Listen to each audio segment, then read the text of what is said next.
मागील व्हिडिओमध्ये आपण भारतातील कामगार चळवळ ह्याविषयी विस्तृतरित्या अभ्यास केलेला आहे.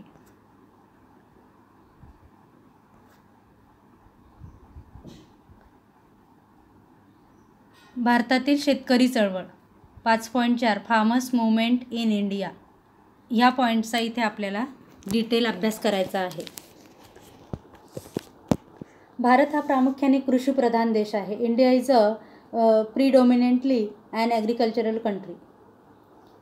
भारतीय समाजातील बहुसंख्य लोक हे शेतीशी संबंधित व्यवसायाशी संलग्न आहेत. या प्रवर्गातील सर्वात प्रमुख गट हा म्हणून शेतकऱ्यांचा गट ओळखला जातो. शेतकरी हा भौगोलिकदृष्ट्या विखुरलेला वर्ग आहे.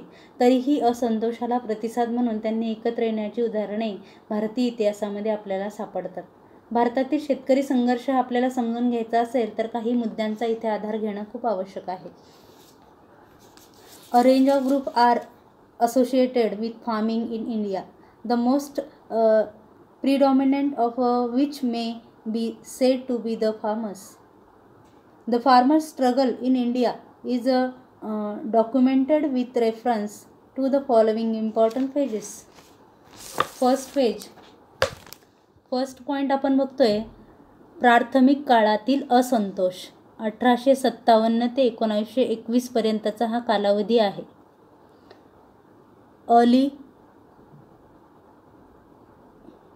Early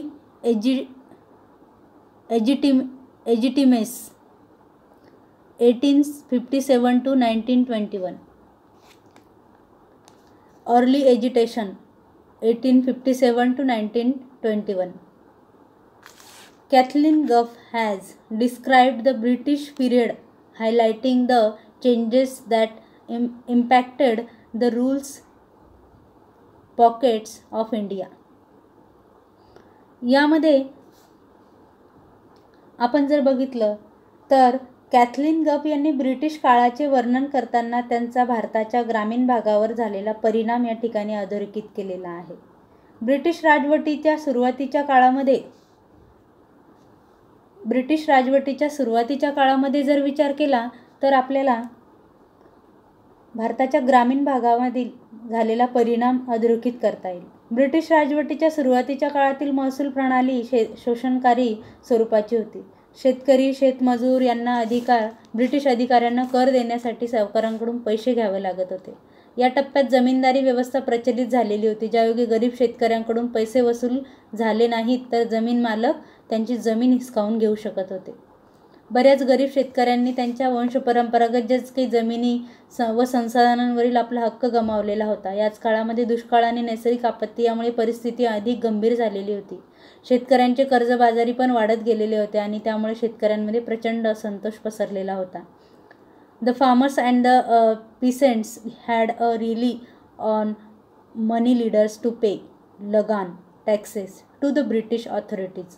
During this phase, the zamindari system became prevalent, through which landlords could snatch away land from poor farmers when the farmers were unable to pay taxes. Many small cultivators lost their rights over their hereditary land and resources.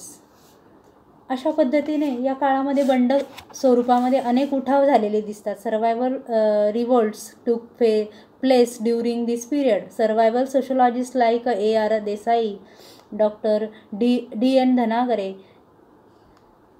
have documented the series of struggle by peasants and farmers against the British government.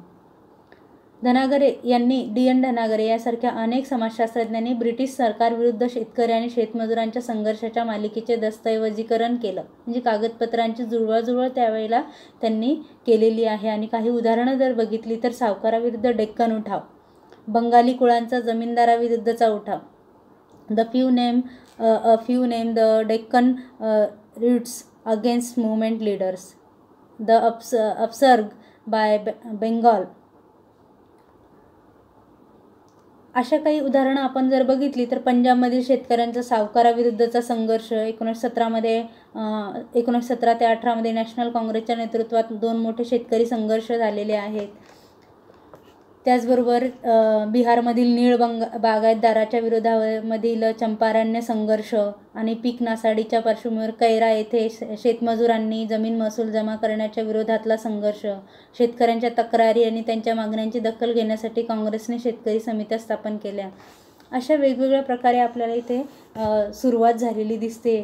प्राथमिक काळातील हा जो काही असंतोष होता, जे काही शेतकऱ्यांना त्रास होत होता, तो त्यांनी अशा पद्धतीने सरकारसमोर आणण्याचा प्रयत्न केलेला होता. दुसरा पॉईंट आपण बघतोय, किसान सभांचा उदय. 1922 म्हणजे 1922 ते 1946 पर्यंतचा हा कालावधी आहे. Emergence of Kisan Sabhas 1922 to 1946.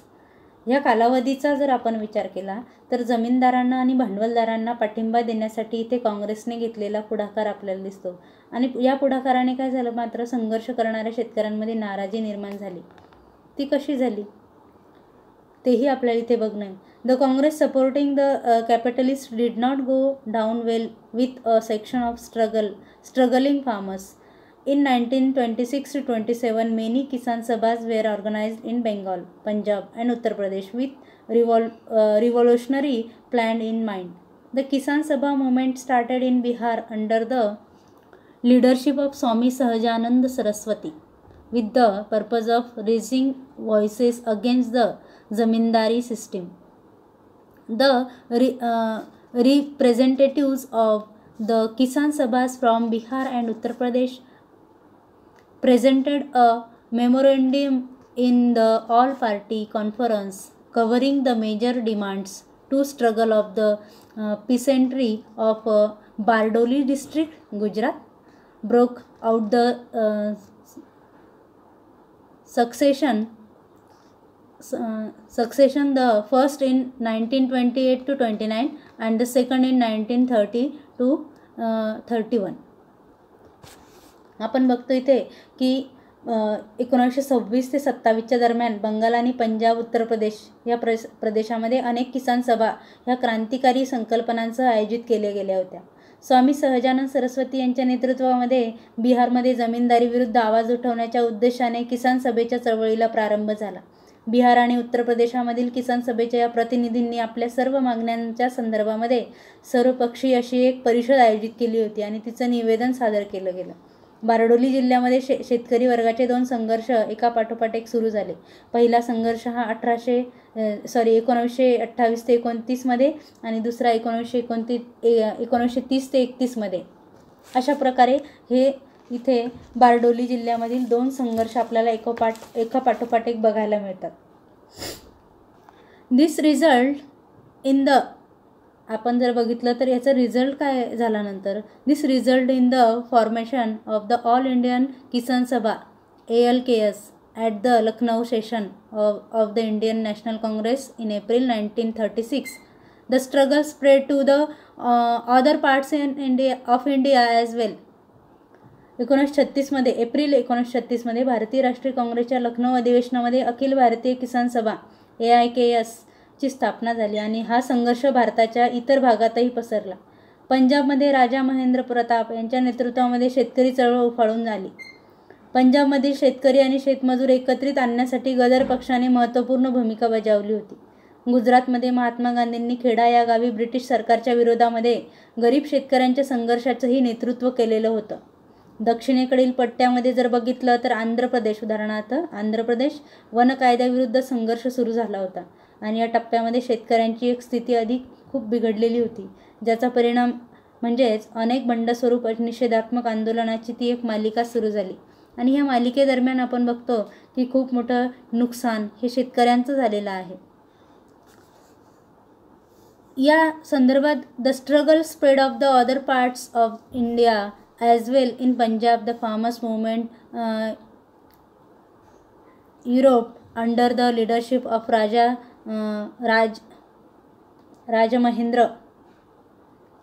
Mahendra Pratap, the Ghadar पक्ष होता त्यांचा, played a very important role in mobilising farmers and peasants of Punjab together. अशा पद्धतीने किसान सभांचा उदय ह्या कालावधीमध्ये खूप मोठ्या प्रमाणात झालेला आहे. या ठिकाणी आपण तिसरा पॉईंट बघत आहोत, स्वातंत्र्योत्तर कालावधी. या स्वातंत्र्योत्तर कालावधीमध्ये पोस्ट इंडिपेंडंट पिरियड, त्या संदर्भात आपल्याला महत्त्वाची माहिती इथे बघायची आहे. Political independence did not translate into improvement of the conditions for peasants and farmers.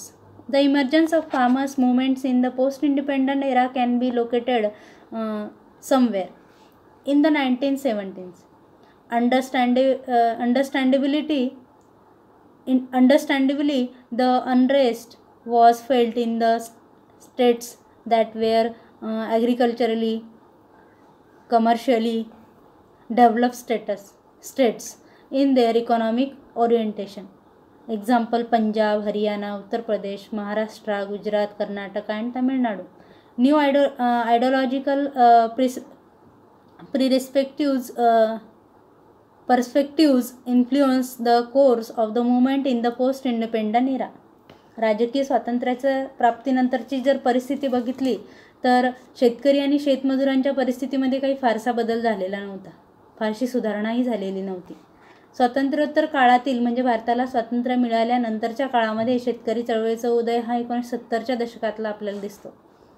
कृषी, औद्योगिक आणि व्यावसायिकदृष्ट्या वित्त कारणामध्ये आघाडीवर असलेल्या पंजाब, हरियाणा, उत्तर प्रदेश, महाराष्ट्र, गुजरात, कर्नाटक आणि तमिळनाडू या राज्यांमध्ये साहजिकच सर्वप्रथम शेतकऱ्यांमधील असंतोष हा व्यक्त होऊ लागला आणि स्वातंत्र्यानंतरच्या काळामध्ये नव्या वैचारिक परिप्रेक्ष्यांचा चळवळीचाही प्रभाव वाढत गेला. म्हणजे नवीन पद्धतीने विचार लोकांमध्ये होऊ लागले. 1960 आणि 70च्या दशकांमध्ये चरणसिंग हे शेतकरी संघर्षातील एक महत्त्वाचं नाव घेतलं जातं. त्यांनी टोकाचे यांत्रिकीकरण आणि औद्योगिकरणाला विरोध केला होता. शेतीत कमी भांडवलाच्या गुंतवणुकीच्या संकल्पनेचा त्यांचा पुरस्कार होता. 1974मध्ये त्यांनी भारतीय क्रांती दल BKD आणि भारतीय लोकदल BLD या संघटनांची स्थापना केलेली दिसते. In 1980 the formation of the, आपण बघतो इथे formation of the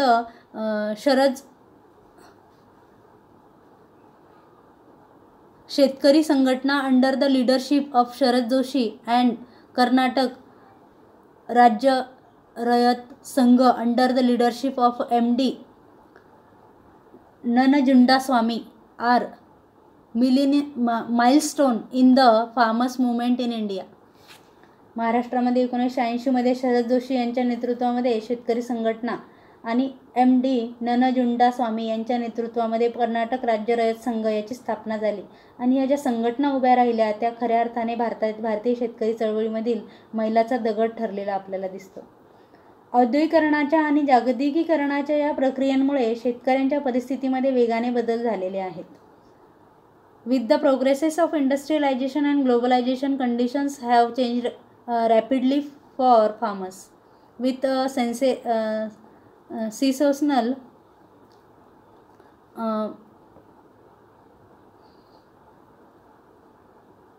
seasonal fluctuations आपण जर बघितलं तर शेतकऱ्यांच्या या हंगामी चढउतार, सरकारची उदासीनता, नागरी समूहाकडून उपेक्षा यामुळे शेतकरी हे पीडित झालेले आहेत. शेतीशी निगडीत विपन्न अवस्थेमुळे शेतकरी नैराश्याच्या खाईमध्ये ढकलला जात आहे. शेतकऱ्याच्या आत्महत्या ही एक सामान्य बाब ठरत चाललेली आहे. मार्च 2018ची परिस्थिती जर आपण बघितली, ती आत्ता 2 वर्ष अगोदरची परिस्थिती आपण म्हणूया, त्यामध्ये महाराष्ट्रातील विविध भागातील हजारो शेतकऱ्यांनी एकत्रित आपल्या तक्रारींचा पाढा सरकारपुढे मांडला होता. आपली निराशा व्यक्त करण्यासाठी त्यांनी लाँग मार्च करत मुंबई येथील मंत्रालयाकडे सुद्धा ते गेले होते.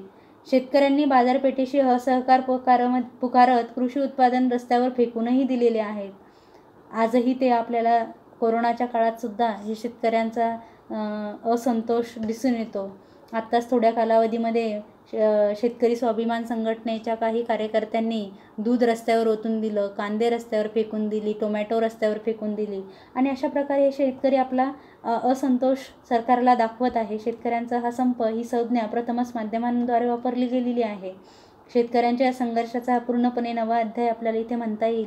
एक वेगळं जीवन पद्धती त्यांची कशा पद्धतीने संघर्ष अवस्थेमध्ये जात आहे त्याबद्दल आपण इथे ह्या भारतातील शेतकरी चळवळीच्या माध्यमातून त्यांचं जीवन पद्धती जाणून घेतली, त्यांचा संघर्ष जाणून घेतला, त्यांना येणाऱ्या समस्या जाणून घेतल्या आणि त्यावर शेतकऱ्यांचं स्वातंत्र्य मिळाल्यानंतरही हाल संपलेले नाहीत, ही परिस्थिती आपल्याला या सगळ्याच अभ्यासावरून दिसून येते. ह्या व्हिडिओमध्ये बस एवढंच. नंतरचा पाठ हा आपण पुढील व्हिडिओमध्ये अभ्यासणार आहोत. तोपर्यंत धन्यवाद.